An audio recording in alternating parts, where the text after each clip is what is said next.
All $25 million has been encumbered and contracted out to contractors to conduct the energy retrofits. The overall benefits to the state include upgraded facility infrastructure resulting in lower long-term energy and maintenance costs, reduced greenhouse gas emissions resulting from lower energy usage, improved indoor air quality and worker comfort, economic stimulus. We have verifiable energy savings documented through measurement and validation processes, and we have a sustainable program. As projects are completed and the loans repaid, program funds are then replenished and will be loaned out again in the next cycle. Have you done that? I'm sorry. Have you done that with all $25 million? Essentially, made it a revolving fund. Yes, is that, all 25 is a revolving fund. Okay, so it's all loaned and it's being repaid. And you said 10. I missed it. 10.3 million. It has been dispersed. Has been dispersed, or okay. Paid out to contractors. All $25 million has been encumbered. Committed, and construction contractors are working. The two programs that they're primarily working on is a small building retrofit program. Current budget is about $10.1 million for the first cycle of this era funding. This phase of the program is funding energy efficiency retrofits in over 450 buildings under 50,000 square feet across 46 sites located statewide.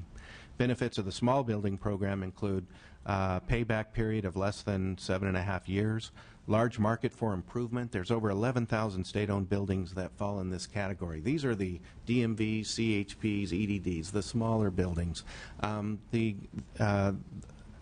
The Green Building Initiative, launched in 2004 through Executive Order S-2004, really focused on the largest building assets, those over 50,000 square feet, but we really soon recognized that in order to really reduce the state's energy usage, we need to get into these small buildings. So we've put together a small building toolkit that allows our evaluators to go in, take a look at the HVAC systems, the lighting systems, et cetera, and replace those for more energy efficient usage. And it's been a tremendous success. We've also installed software in each of those buildings that allows the building operator to know where the energy usage is at any point in time to see if those systems are performing. Also, the benefit, diversity of state departments served. We have over 22 departments participating in that phase of the program, a wide geographic area spread across the whole state. We are realizing a utility incentive from the local utilities of about $2.5 million, which is about 25% of the funds committed. And we are achieving an average of 10 to 20% reduction in electricity consumption. The other primary element of the program was a large building program. The current budget for that is $6.7 of the first cycle. This phase of the program is funding 11 buildings over 50,000 square feet and 6 parking lots. Projects were identified through DGS's retro commissioning program and ESCO contracts that we had awarded. Investor-owned utilities and municipal utility energy efficiency programs and partnerships with the California Energy Commission, the California Lighting Technology Center, the Western Cooling Efficiency Center has been contributing factors to the success of this program. Again, the benefits of this program, again, are diversity of state departments served, a wide geographic area, estimated utility incentive of about $1.7 million, a little longer payback on these, 4 to 10 years, and then again we are achieving an average of 10 to 20% reduction in electricity consumption. These two programs are being administered and managed by the Department of General Services. Since it is a loan program, other state departments can apply for funding and manage their own projects, and we do have CDCR, California Department of Corrections Rehabilitation, actively renovating their buildings that they're managing through this program, and the state OCIO is also conducting some energy efficiency retrofits of their facilities through this program. We do publish a monthly status report on the program. It's available online at DGS, and if you would like me to send it to you, I certainly can. That would be good. Okay. You have that, excuse me, $10.3 million of the $25 million actually dispersed. So the remaining almost $15 million, what's the expectation about when that will be completely dispersed and all the projects completed? By, I think it was March 2012. It will be completed. So by next March? That's correct. Oh, okay.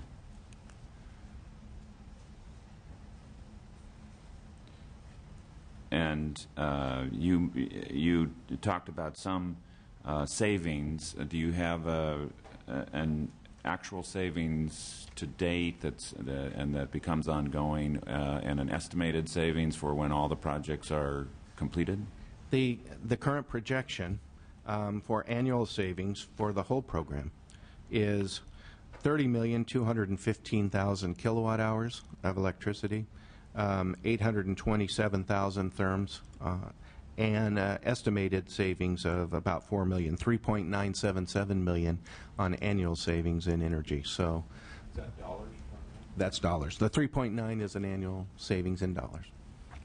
Ongoing, assuming the That's correct. constant price of electricity. That's correct. Mm-hmm. Okay.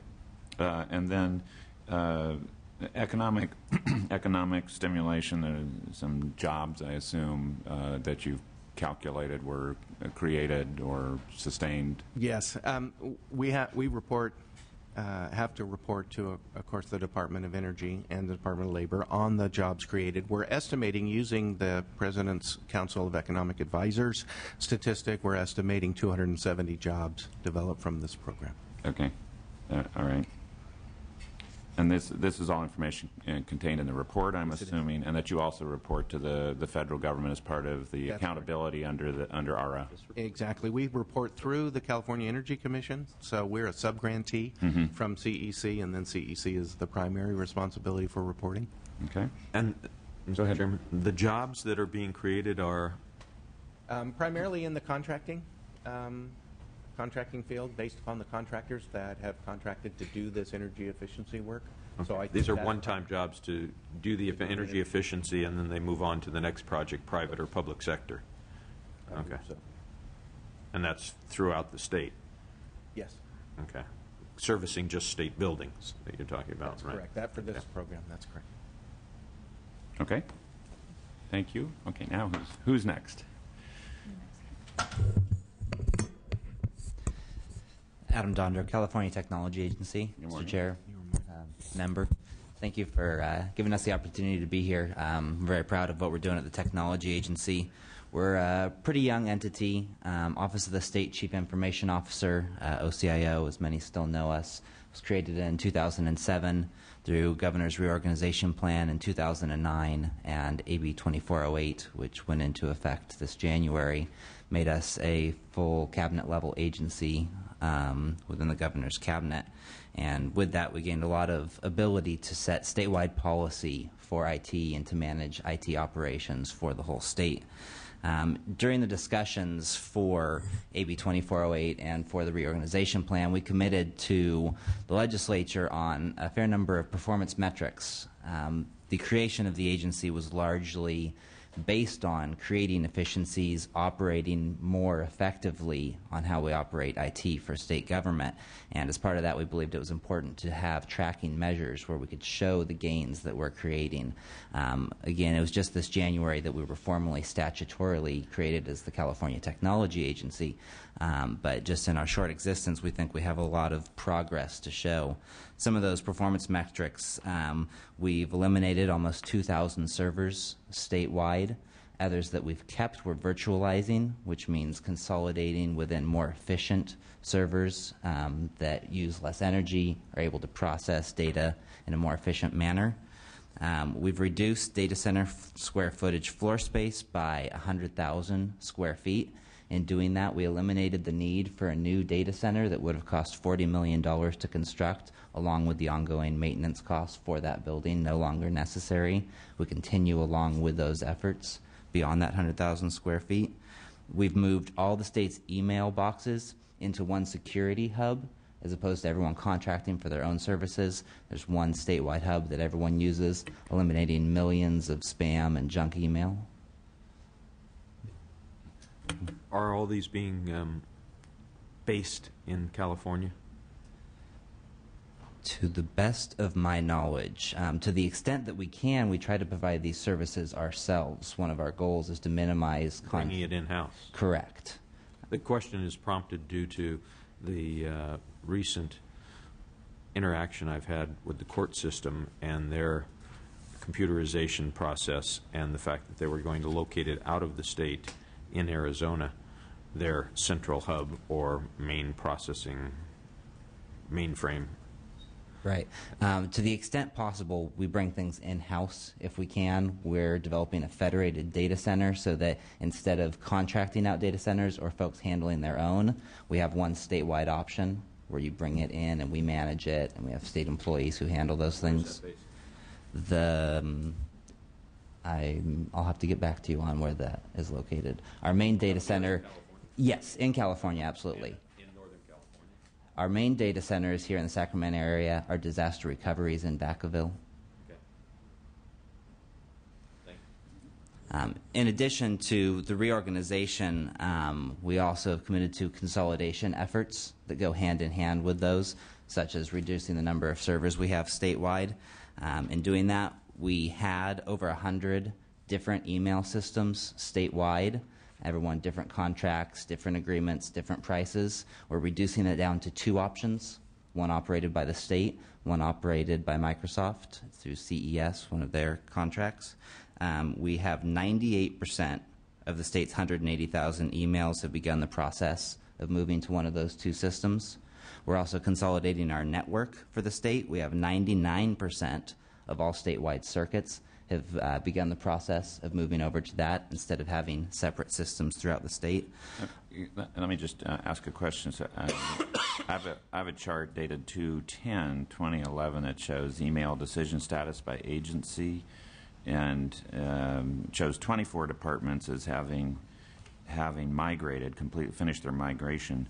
80 departments decision made, 16 not even started at that point. I'm sure these numbers have changed a little bit, but yeah, they've changed a bit. We're looking to update that. Hopefully the updated scorecard will be available this week. What I was referring to was the actual mailboxes. And so when you look at the number of departments, there are several departments who haven't gotten there, but primarily they're smaller departments with a handful of emails. And so when you look at the actual number of email inboxes themselves, that's the 98% I'm referring to. This report had 68,500 roughly mailboxes having migrated, and that's what you're talking about. Are the mailboxes having migrated? The 98% is not migration completed. It's in progress. And so what we're doing is we're moving people in waves. The people who have moved already are primarily going to the CA.mail system, which will be handled internally by the state, a service we operate. Most of those are the ones that have moved over. The other folks are going to the CES, Microsoft mail system. That's in the cloud that Ms. Buchanan was referring to earlier.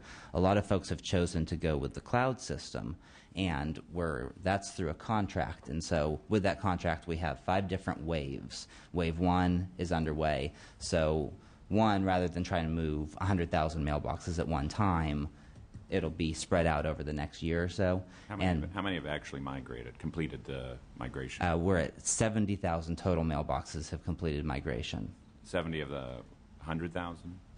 For CES, we're in Wave 1, so no one's technically completed the migration over to the CES option. Okay. So, but it's in progress, and the language committed to was that we would hit deadlines to have people moving in the process. Excuse me. The reason being that everyone has their individual needs. There's resources, there's different programs they have to modify to make the move over, and we work with each department on an individual basis to do it the most efficient way. If they have a contract that's going to run out in a few months, we don't waste that contract and have them move early. We time it appropriately so that we get the full use of that contract without having to renew. So what's the expectation about the end date for migration being finished for all? Expectation for the very last group would be at the beginning of 2013. So another year and a half. Okay, go on. Additionally, we've spent a lot of time emphasizing energy reductions. A lot of what we do, the server reduction, server virtualization, inherently reduces the energy use. In addition to that, we've issued statewide policies for computers that have to have systems installed that after 30 minutes during the workday, it goes into a sleep mode. Goes the same for faxes, copiers. Those shutting down the data center reduces energy uses, server virtualization, all those things together. And for statewide IT, we've already had a 37% reduction in energy use, meeting our goals for July of next year. Does anyone monitor that, whether there's implementation by departments and offices? Yeah. For those systems, to the extent possible, we have a automated system that tracks the energy uses and reports back to the technology agency so we can follow. There's a scorecard for green IT that we're working on. When we put scorecards out, we make sure to work individually with departments. Sometimes with staffing reductions, they have trouble getting the report to us, and rather than report while they're trying to compile their data, we give them some leeway and make sure everyone gets the true information out. So in the near future, we hope to have that green scorecard out that shows, similar to the email one you were looking at, which departments have reported back to us on completion. So, I'm sorry, let me just make sure I follow. So for some, but not all of the systems, there's automatic recording, in effect, of when they are reducing their energy usage. Correct. Which you translate into going into sleep mode or other types of reduction in use. Correct. And for some, that automatic kind of reporting is not available. Correct. For server virtualization, for example, it's used switching one machine for another. It's more efficient. It's difficult to get a hard number. We use industry standards for moving from an older-based model to a virtualized newer system, and the energy efficiency that's created there. We use industry standards to try to estimate, but there's no automated tracking tool to actually give us real numbers. What percentage are automated and what percentage are not? One moment.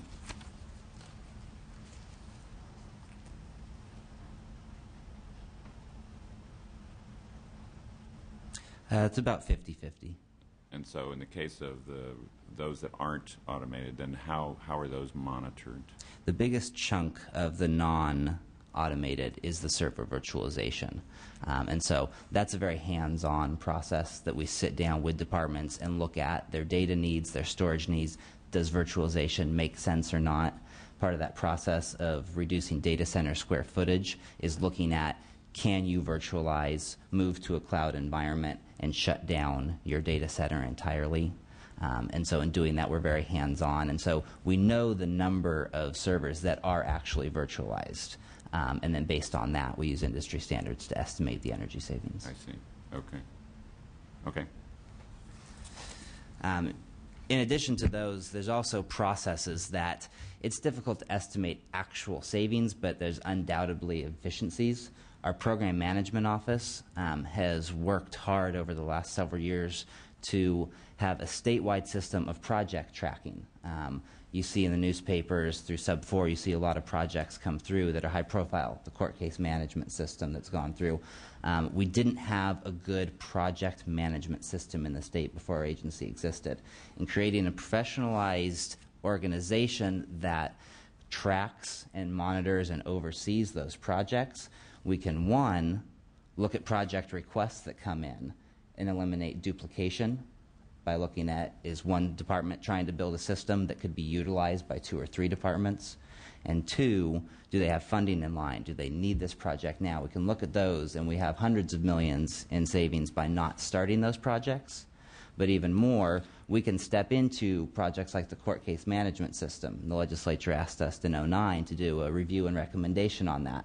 We put a project methodology management system in place where we take the industry best standards and we mandate that on everyone's use. You need to have a state-employed project manager instead of listening to the vendor staff tell you what you need to do, because they have an interest in getting more money. And so if you have somebody with expertise that fits the industry best standards, we can get those projects done more efficiently, on time, saving the state money, and providing the savings that a lot of the projects will deliver in the end by automating services. So we have a lot of things like that that we're trying to implement that will improve the operations of IT throughout the state. Yes. On The same subject, there was a Little Hoover Commission review of the governor's reorganization plan for consolidating information technology functions dated March 26, 2009. And in that, there's some estimated cost savings. And they go back to the fiscal year of 2009-2010 with an estimated $180 million.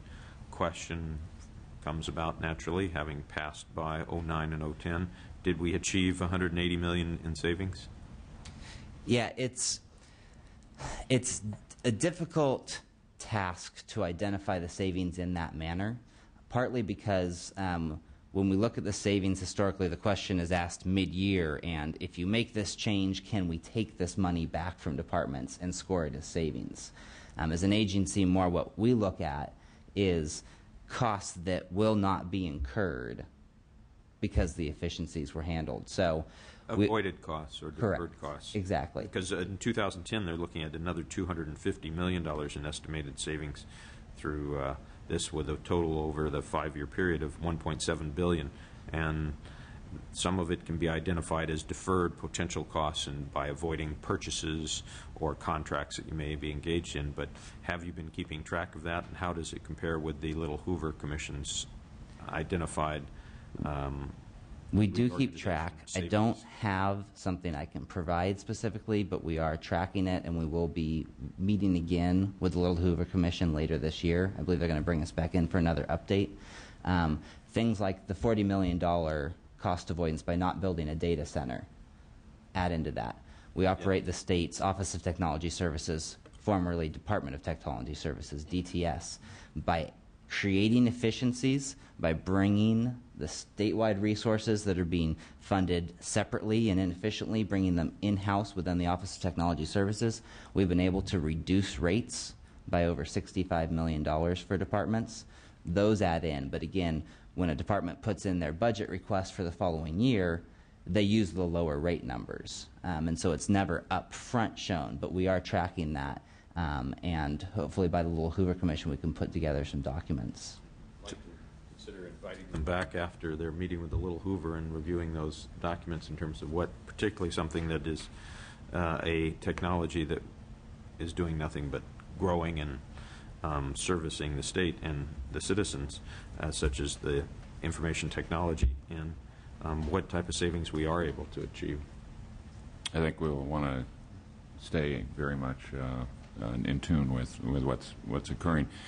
And to that same end, is there any form of incentive for departments to engage in further cost-saving measures related to their IT expenses that you're aware of? I mean, to the extent it creates efficiencies when in their departments they're able to operate more effectively. With the increased operations, we've had overwhelmingly positive responses from departments that having our agency to provide best standards. Most people have relatively small IT departments. Some of the larger have very sizable ones on their own, but having an agency with that expertise that can spread down helps them operate more effectively. They get projects up and running quicker, and these are projects that these departments want very badly to automate services that would be done by hand. Those people can go back to the jobs they would have been doing if they didn't have to sift through paperwork. So there are ancillary benefits, but not direct monetary. So financially, you calculate that next year the department would need $2 million less for expenses related to their technology uses and requirements. That would be $2 million less to the department. True. Presumably, that gets filtered through Department of Finance and into the budget. Correct. To some extent, some of the smaller things that aren't itemized, operating expenditure budgets are not split out where, this much is for your desk and this much is for the email system and this much, those things aren't broken out. So to the effect that efficiencies are created there, it frees up some room in their operating budget. But by and large, you're correct. We don't provide the incentive. Okay. Thank you. Anything else you wanted to add? Just happy to answer any questions. Okay. Thanks. All right. Diana Duque with the Department of Finance, and the committee asked us to address 6 specific executive orders, 3 from the Schwarzenegger administration and 3 from the Brown administration. The three, I'll start with the Schwarzenegger administration. We'll start from the oldest ones first. Those three that I'm going to speak about were really one-time savings-related executive orders due to the fiscal emergencies and lack of a budget and cash crisis during the time that we were implementing the 08-09 budget 9-10. The SO108 executive order was released in February of 2008, and departments were directed to achieve a savings of 1.5% of their operating budget, looking at a goal of $100 million between that date and the end of the fiscal year of June 30th. We did obviously what finance does is we issued instructions for departments and provided them a monthly reporting mechanism. And at the end, in June, the executive order resulted in about $200 million savings identified through that effort. The next executive order was issued in July 31st of 2008, and that had several components. One was it had a hiring freeze, overtime prohibition, termination of temporary employees such as retired annuitants, and suspension of personal services contracts. Later that year, the governor's office issued a letter that provided departments with an opportunity to achieve the goals of the executive order if they were able to achieve specific dollar savings of $240 million. They were given targets, and if they were committed and provided a certification that they would meet those savings targets for their particular department, they were able to be relieved of the specific reductions or components of that hiring freeze. We did a monthly tracking of those targets, and the departments were able to save in total $308 million from that particular order coming out of the governor's office. The last executive order that you asked about under the Schwarzenegger administration was S0909. And that had two components. One was for some particular savings associated with contract funds out of the 08-09 fiscal year, for the remaining of the 08-09 fiscal year. And then it also had a request of a 15% reduction in contracts in the 9-10 fiscal year. This did not have a central tracking component. What we provided to departments at the request in the executive order was a mechanism for agency secretaries to certify that they were what they were going to be exempting, and we didn't have any central tracking of this. And then the 15% reduction was not built into the 9-10 budget, so there wasn't any, again, central tracking identified of any reductions associated with that piece of that executive order. In the current administration, we have three executive orders that you asked about. The first being the cellular device executive order, which was the governor's goal was to reduce our cellular devices by 50%. As of June 6th, we had a total of 29,398 devices reduced. He was looking for 50%. That was about 44% as of that date.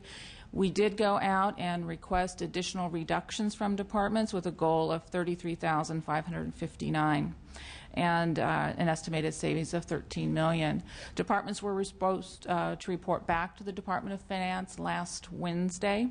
We are currently compiling the devices, and also they had to provide us with the scheduling information, the different fund sources that made up the savings they are identified from the reduction of their units.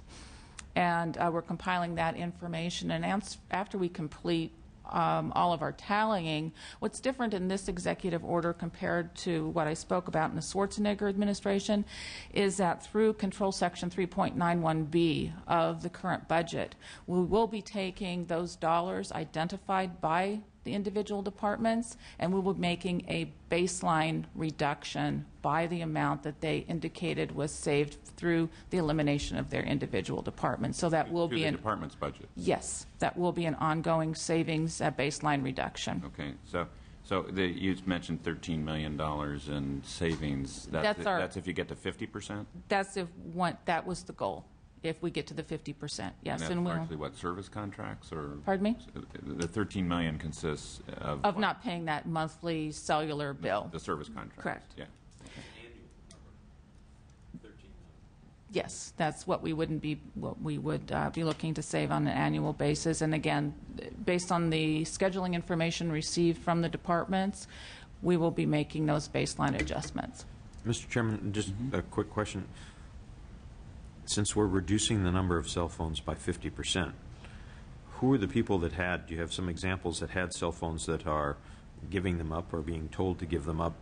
And why did they have them in the first place? And why are they no longer needed? I don't have specific examples. Department of Finance was responsible for providing the direction for tallying the cell phones, and it was up to the individual departments to determine where the most critical need would be. So it could have been administrative staff. They were looked to within their own entities to determine where the most critical need is for the particular devices. It could have been, it's not just cellular devices. There's air cards, there's Blackberries, which provide both cellular and data. So there's just a wide variety of things that are being given up. So it's hard to tell until, again, we didn't ask them what they weren't going to be doing. It So just always concerns me a little when you create a blind goal of 50%, Right. cutting I mean, in half the number of cell phones. You wouldn't cut in half the number of fire trucks just because you couldn't afford fire trucks this year. So the question comes to mind, who and how did they make this determination whether an individual should continue, whether it's a cell phone, a data card, or a BlackBerry? And do those people not have their own? And would it not be cheaper to even supplement, supply a $20 a month supplement to those people that need cell phones versus paying the whole cell phone bill for the portion of 168 hours in a week if you're on the job 35 to 45 hours? What portion of that phone bill that is working all 24 hours, 7 days a week is personal versus private, versus business? And what portion would be appropriate to pay? Those are some questions that come to mind. Are people carrying two cell phones and then they end up, one's a state phone and their private phone? That would be the case in probably most instances. Those are all good questions. The next one was related to the next executive order related to the state vehicles, which was already spoken by the Department of General Services.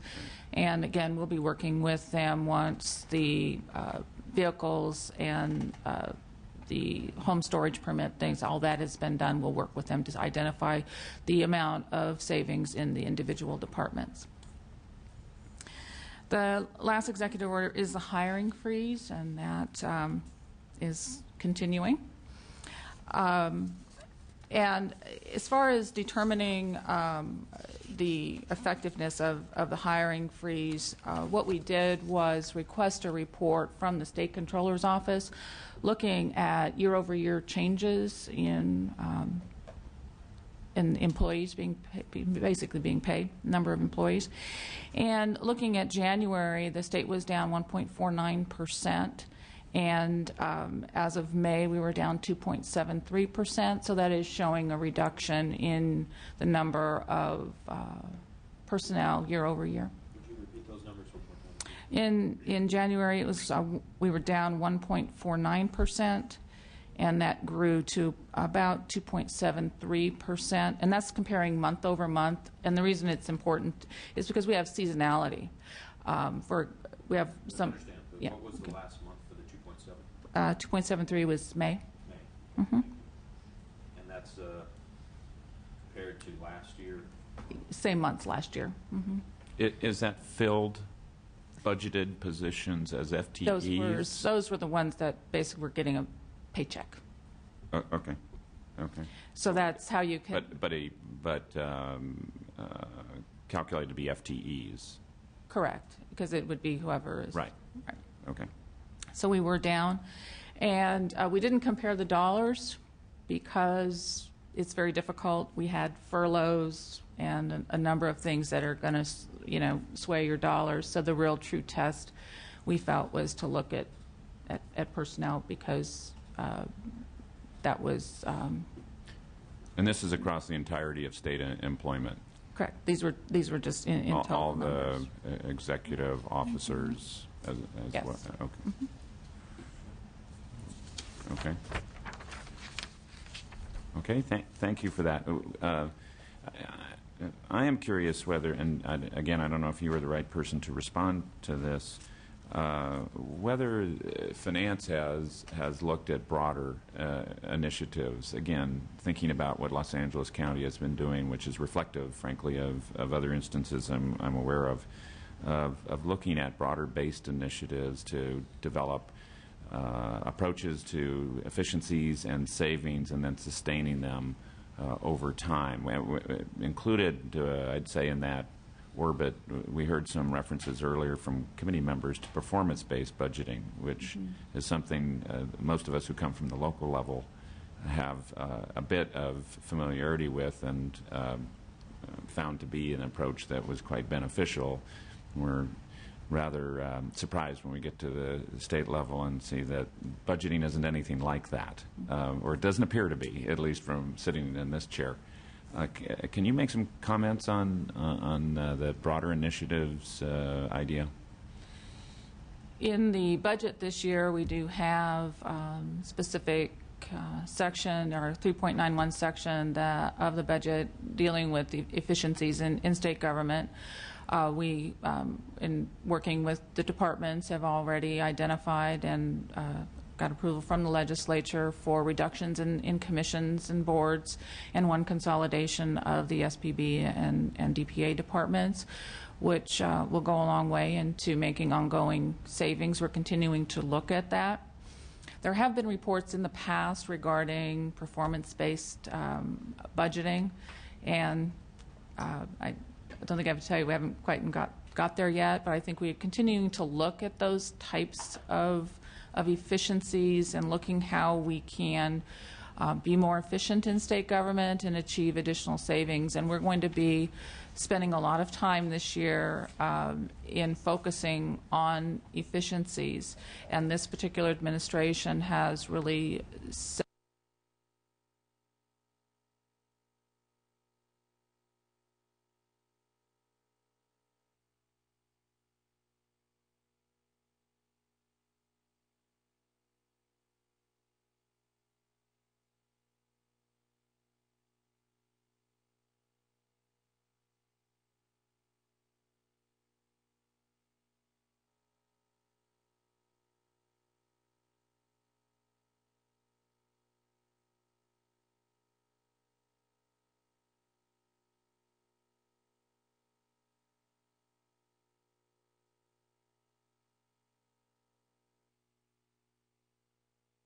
separate and apart and not necessarily a part of a systematic effort at truly changing the approach and the culture. So is it fair to interpret your comments as saying that's in discussion and it's a we starting can expect point to see that? And I from what you've seen in the budget and where this has started, that is just the beginning of, I would see as a broader-based, efficiency-focused effort. And do you have any projection or expectation about when we might see that manifested, that broader initiative? No, I don't. So we'll have to come back and ask you again within a few months or a year? Well, like I said, I think that the fact that there is a specific efficiency focus in the budget, that we're going to be working towards achieving the efficiencies and the reducing the footprint of our assets and some of those broader based things that the governor's been talking about. Yeah, I think that it still just comes back to, and it's not just the departments that are represented here. It really is across the spectrum of state government. That aspect of having the priority of an approach that's performance based and which looks at how we achieve economies and efficiencies. It really has to be organization-wide, in my experience, and I think that's what we heard from Mr. Fujioka. In order to take root and be sustainable, that's the other aspect of this. Is, if we reduce cars for the next 2 years or 3 years or however long, if somebody's thinking about it, and then go back to and not maybe it doesn't always happen intentionally. It happens as a matter of evolution and practice.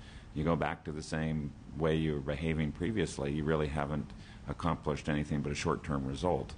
So it's looking at how we can sustain things over a long stretch of time that becomes, I think, a very important question to be able to answer. But I thank you all for your comments and remarks this morning. It's good to hear about what's going on and have some discussion of this. I do think it's a good thing to raise the specter of trying to achieve economies and efficiencies. It's something that it's often overlooked in discussions about what state government is doing. So I appreciate you all being here. Thank you.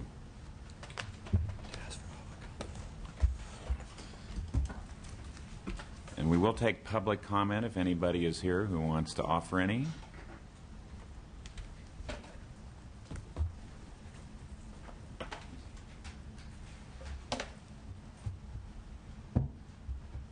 We've got time for some brief comment.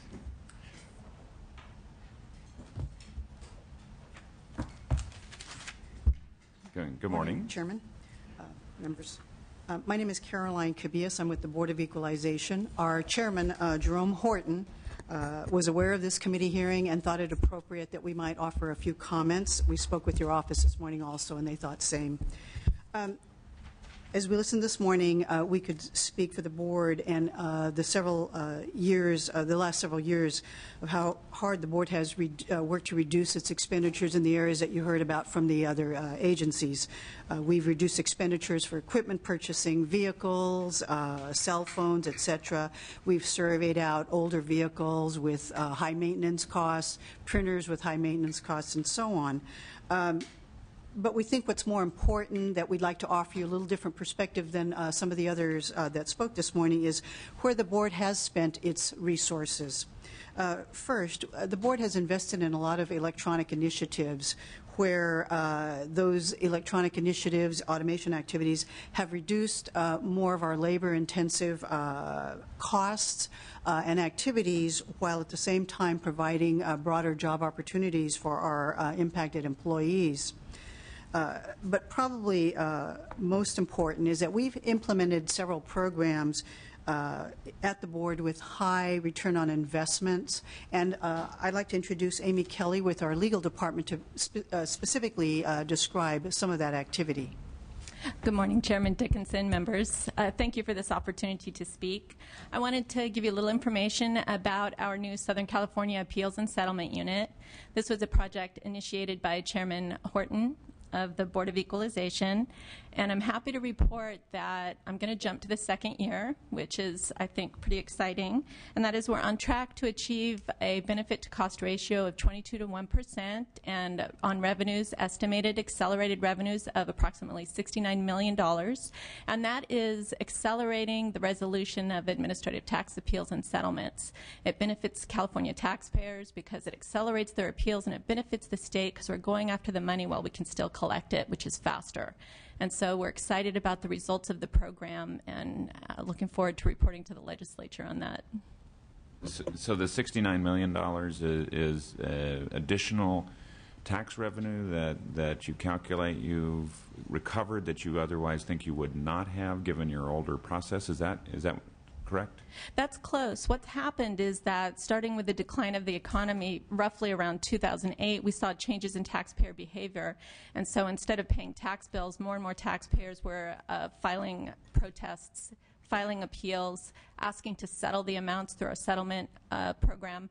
And so with those increases outstripping our ability to manage them, it was taking longer and longer to resolve cases. And when that happens, the money dissipates. So if you're taking more than a couple years to resolve tax disputes and to settle cases, the prospect for collection decreases dramatically. And so by creating this unit and focusing on resolving appeals and settlements sooner, we're accelerating that revenue into the state, making it more likely that revenue is actually going to be achieved. Okay, so you're saying you calculate you would have collected some of that $69 million, but not the entirety of it if you'd had the longer drawn-out process. Exactly, and it would have been later. Right, and then what was your 22-to-1 ratio? Is a ratio of what to what? That's the benefit of the Southern California unit to the cost of the unit, which it's pretty spectacular, 22-to-1. So we actually have it's a 22-person unit. We have 9 settlement officers and 9 appeals officers down there working cases, and they're basically cheap for the benefit they bring to California. Okay, so this is a calculation, again, of money that's collected that otherwise wouldn't have been or collected sooner versus the personnel cost. Right. And specifically, it's accelerated revenue because the unit's not collecting revenue. It's accelerating these disputed amounts that taxpayers have increasingly, instead of paying, they've moved it off to the side and said, we're going to protest, we're going to appeal, et cetera. And so it's really an acceleration of that money. And that's important because if you fail to do that, the chances of actually collecting the revenue further down the road get less and less. Right. Understood. Okay. So thank you so much for the opportunity to discuss that. We're kind of excited about the results. Good. Thanks very much. Thank you. Okay. Thank you both. Anyone else who wishes to speak? If not, just as we close this hearing, we're not making any recommendations today. In lieu of that, the chair will compose a letter to the governor summarizing the hearing today and making recommendations to him regarding how state government might better organize its efforts to optimize efficiencies. We'll circulate the letter to other members of the committee who are certainly welcome to sign on. The body of the letter will take a look at some of the things that the county executive from Los Angeles County has shared with us today, such as developing a website or other similar means by which state workers can suggest ideas to department heads and or the governor's office. We also will consider suggesting that someone in the governor's office or the Department of Finance be assigned to track efficiency efforts on a broad basis to ensure progress, monitor savings, and help differing state departments share ideas and support. We're not proposing the addition of employees to do this. We think this is important to do within existing resources, and we may incorporate some comments about performance-based budgeting as well, which I know a number of us are interested in. So the expectation is that we'll have a draft of the letter to circulate to committee members within the next week or so, and then we will send it on to the governor. So with that, thank you all for being here this morning. And with no further business, we are adjourned.